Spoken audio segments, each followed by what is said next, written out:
The story of the Princes in the Tower, Edward V of England and his younger brother Richard, Duke of York, remains one of history's most tragic and enigmatic tales. This narrative is filled with royal intrigue, political maneuvering, and questions about the nature of power, loyalty, and betrayal. Set during the turbulent period of the Wars of the Roses, the prince's disappearance in the Tower of London left a void not only in England's monarchy but in the psyche of the English people.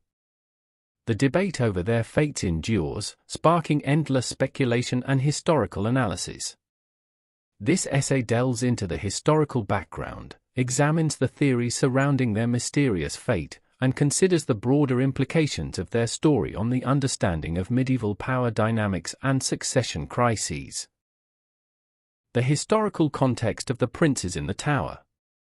The Wars of the Roses, a series of dynastic conflicts between the houses of Lancaster and York, had thrown England into chaos for decades. After Edward IV seized the throne in 1461, the Yorkist claim seemed secure. However, the fragile peace he brought to England unravelled upon his sudden death in April 1483. His heir, Edward V, was only 12 years old, leaving the kingdom in a vulnerable position.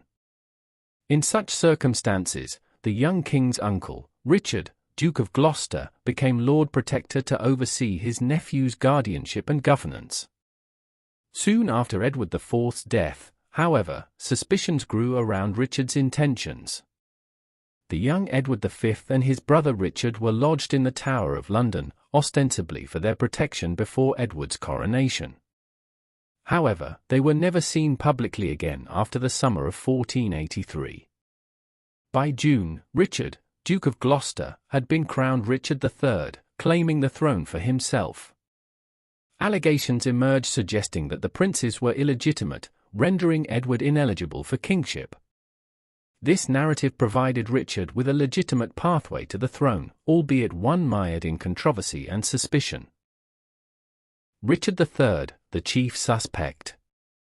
Richard III is widely viewed as the primary suspect in the disappearance of the Princes in the Tower. His assumption of the throne and swift coronation fuel suspicions of foul play. Chroniclers of the time, particularly Sir Thomas More, painted Richard as a cunning and ruthless figure willing to eliminate any obstacle in his path to power. More's depiction, however, is contested due to its likely bias, given More's allegiance to the Tudor dynasty, which succeeded Richard. Richard's motives were clear. He sought to consolidate his power and eliminate any claimants who could challenge his authority. With Edward V alive, even under Richard's guardianship, Richard's own position would always be tenuous. Additionally, as he had already declared the princes illegitimate, Richard's rule would be challenged if they remained alive.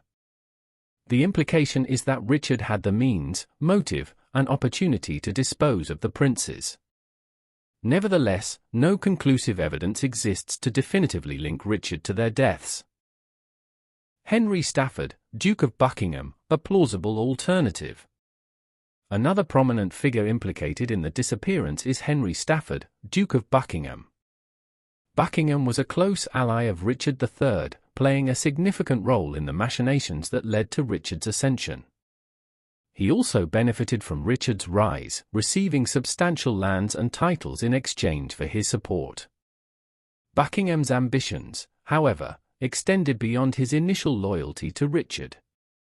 By October 1483, Buckingham had rebelled against Richard, aligning himself with the Lancastrian cause, which sought to overthrow Richard and place Henry Tudor on the throne. Buckingham's motivations remain unclear. Some historians suggest he might have seen an opportunity to eliminate the princes independently of Richard and then pin the blame on the king, creating further instability. In doing so, Buckingham could have paved the way for his own ascension, or at least positioned himself as a powerful figure under the incoming Tudor regime. His rebellion was swiftly quashed, and he was executed before he could reveal any knowledge of the prince's fate, leaving open the possibility of his involvement. Henry Tudor and the Tudor propaganda machine. With Richard's death at the Battle of Bosworth in 1485, Henry Tudor ascended to the throne as Henry VII. The Tudor dynasty faced an immediate challenge to secure its legitimacy and undermine Richard's. The legend of the murdered princes played directly into Henry's hands, as it allowed him to cast Richard as a usurper and a child murderer. Henry had little incentive to clarify the fates of the princes. Their mysterious disappearance only strengthened his claim. Henry's reign saw the production of propaganda that vilified Richard III, painting him as a deformed tyrant and regicide. Much of the negative characterization of Richard III can be traced to Tudor-sponsored works, such as those of Sir Thomas More and later, William Shakespeare. However, Henry VII's lack of a clear investigation into the prince's disappearance raises questions about his own involvement or knowledge of their fate. If the princes had been alive when Henry took the throne, they would have posed a direct threat to his legitimacy, suggesting that Henry may have had little interest in uncovering their whereabouts. Later attempts to solve the mystery.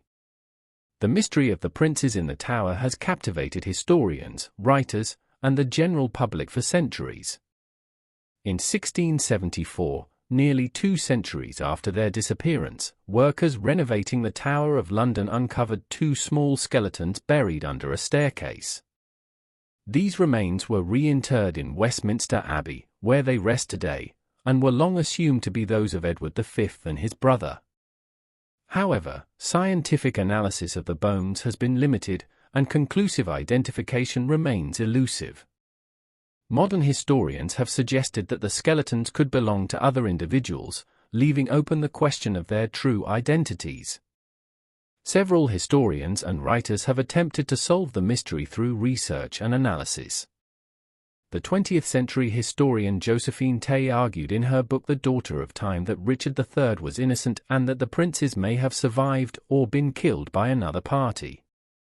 Alison Weir, a prominent modern historian, supports the theory of Richard's guilt but acknowledges the scarcity of definitive evidence. The lack of documentation, contemporary accounts, or forensic proof has led many to conclude that the mystery may never be resolved with certainty. The broader implications of the prince's disappearance. The fate of the princes in the Tower serves as a stark reminder of the dangers that accompanied medieval kingship and the ruthless nature of political power in the period. The vulnerability of child monarchs, particularly those without strong protectors or alliances, was repeatedly demonstrated throughout European history. In the case of Edward V and his brother, their disappearance highlights the precariousness of succession in a time when political loyalty was fickle, and the stakes were life or death. Furthermore, the story of the princes illustrates how historical narratives are shaped by those who wield power. Richard III's reputation was systematically destroyed by Tudor propagandists, a practice that underscores the importance of scrutinizing historical sources.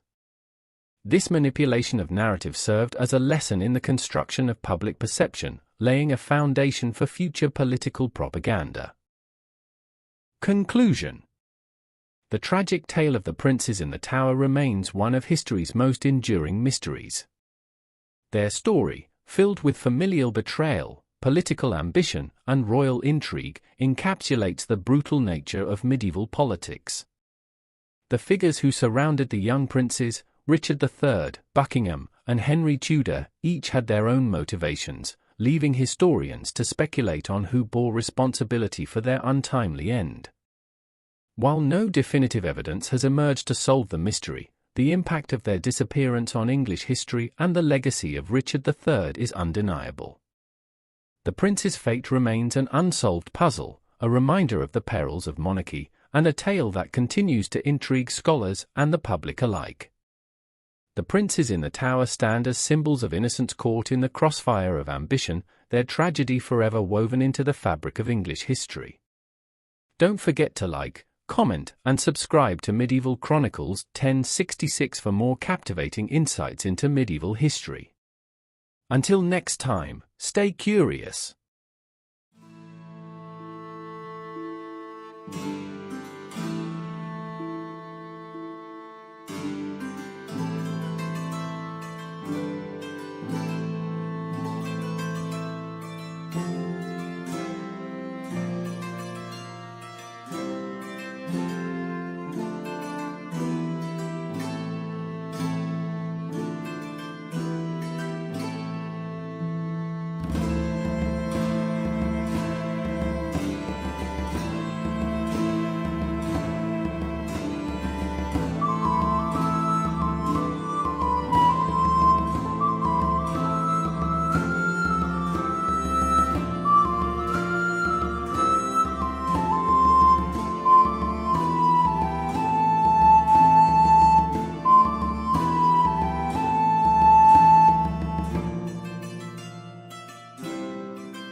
The birth of Richard III, 1452, a turning point in England's turbulent history.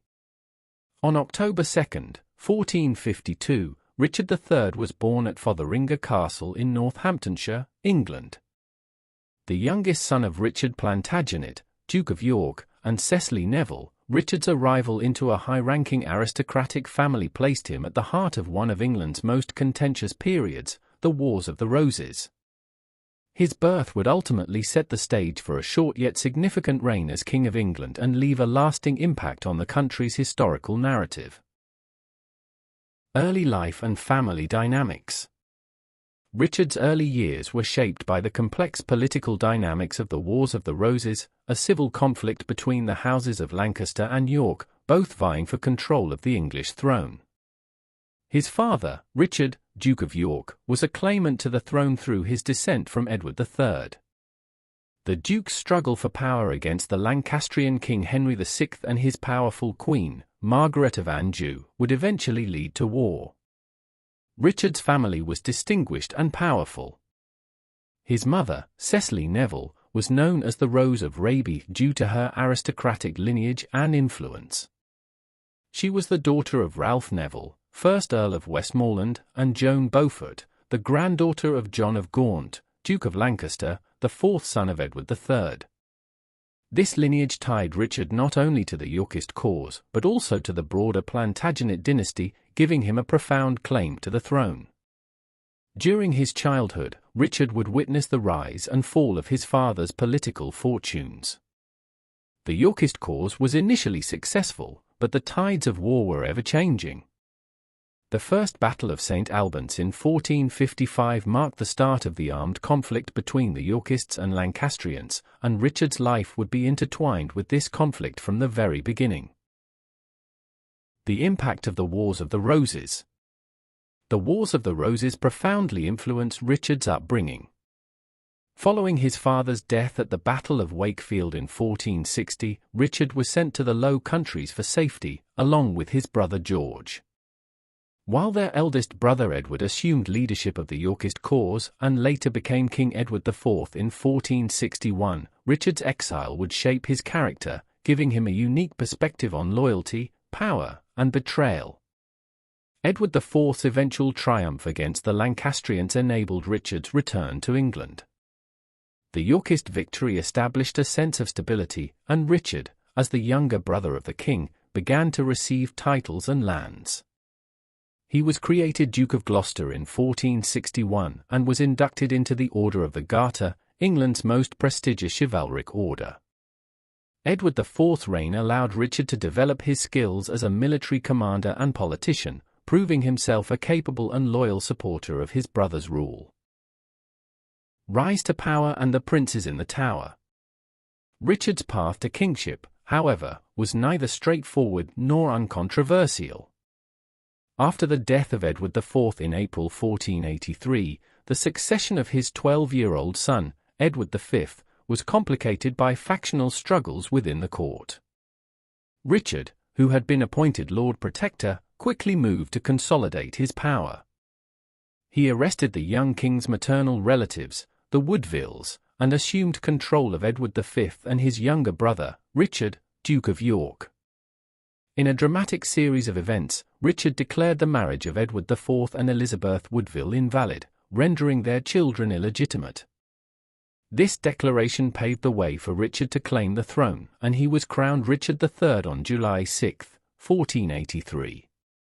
His controversial rise to power was further marred by the mysterious disappearance of the two young princes in the Tower of London. The fate of Edward V and his brother remains one of England's greatest historical mysteries, casting a long shadow over Richard's legacy. Reign and reform. Despite the controversy surrounding his accession, Richard III's reign was marked by significant administrative reforms and attempts to establish himself as a just ruler. He enacted several laws to curb corruption and protect the rights of the common people, including the improvement of bail procedures and the regulation of trade practices.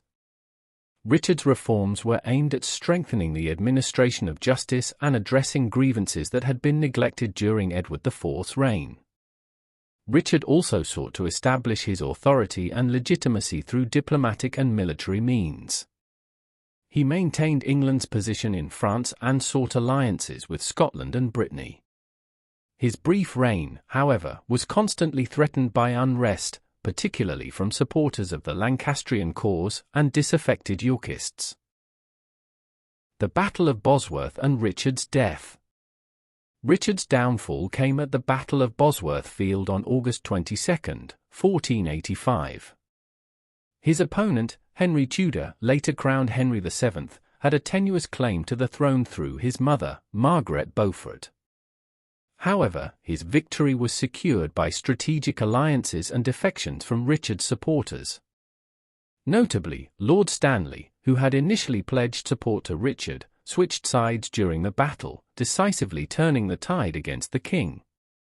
Richard's death at Bosworth marked the end of the Plantagenet dynasty and the beginning of the Tudor era. He was the last English king to die in battle, and his demise symbolized the culmination of the Wars of the Roses. With Henry VII's victory, the two warring houses of Lancaster and York were united through marriage, bringing a period of relative stability to England after decades of turmoil. Richard III's legacy. The legacy of Richard III remains one of the most contentious in English history. Depicted by William Shakespeare as a villainous, deformed tyrant, Richard's image has been heavily shaped by Tudor propaganda.